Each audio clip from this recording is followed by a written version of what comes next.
that story at the end of St. Luke's Gospel. It's Easter Sunday, and two disciples who don't know that Jesus is risen are returning to their little village outside Jerusalem, and they're dejected and discouraged and given up hope.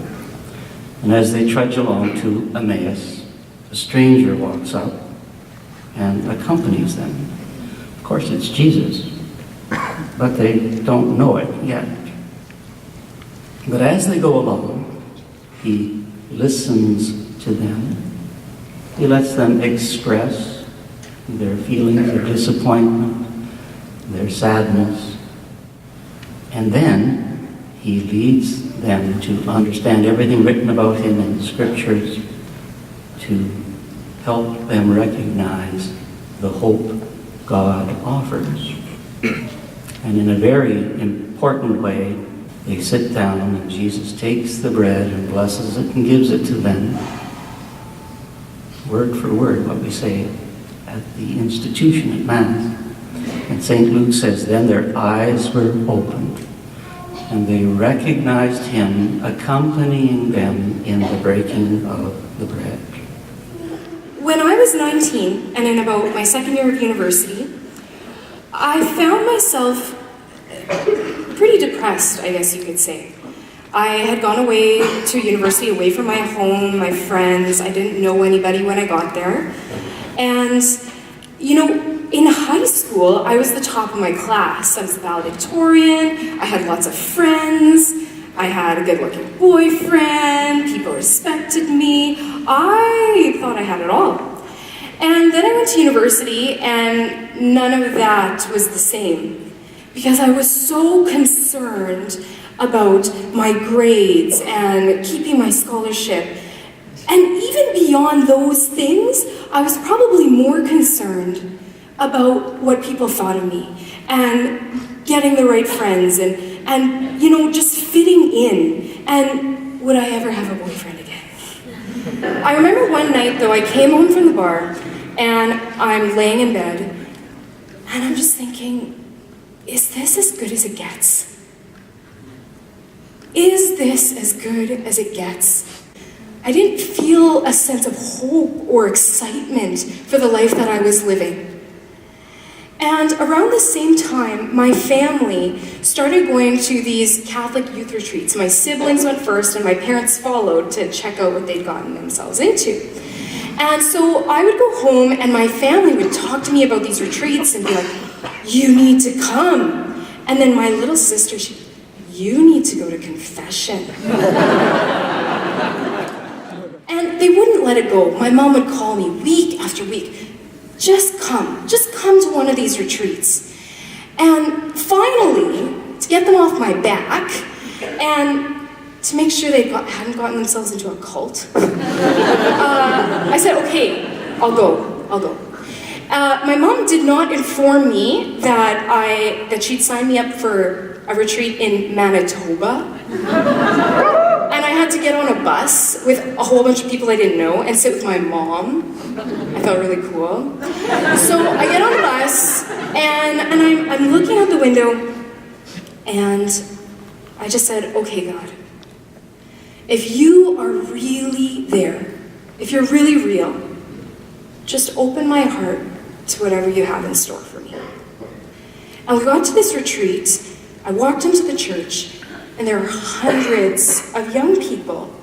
And someone at the retreat came up to me and they said, Christy, did you know if you were the only person standing before the cross at Calvary, that Jesus still would have died just for you? I said, no, I've never heard that before. I had looked at a crucifix my whole life and never really understood or even registered what that was all about. And that night at the retreat, I got to experience Eucharistic adoration for the very first time ever. I'd never been to adoration.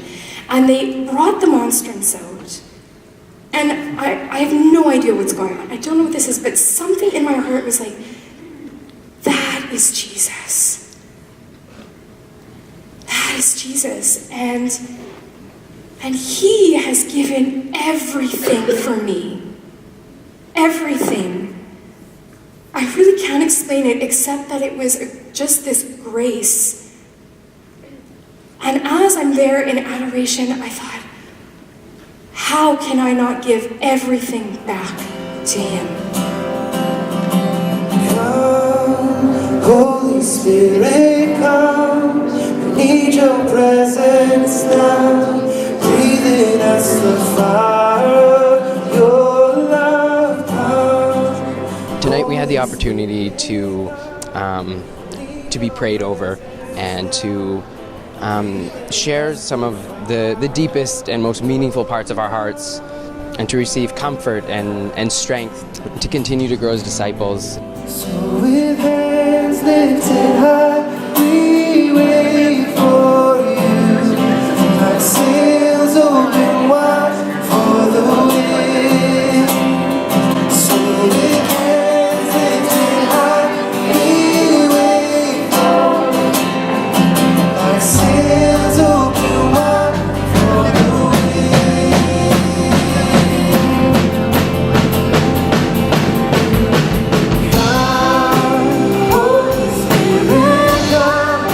I've seen God reaching out to me so much from this, and he's just like, I'm here with you, little girl. I will always be here.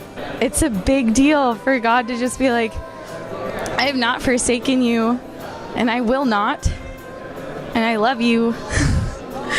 I'm just like, okay, Lord, like, please don't do something that's gonna scare me. Like, just like be gentle on my heart. And it was just exactly what I needed to hear in that moment. To take that opportunity that's offered to us and accept it and bring it into our lives is a great gift. And I invite anybody out there that thinks of doing that to give it a shot, because only God knows how far it can go.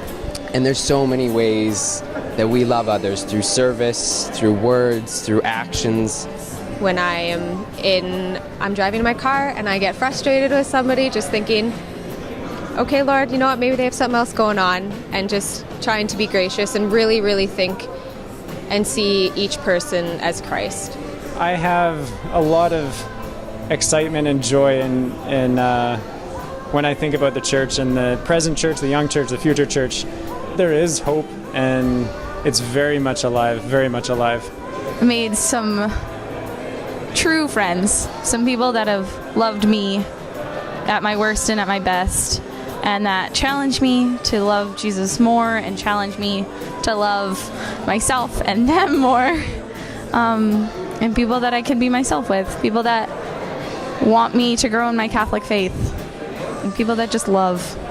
And if you're not here, you should be here next year.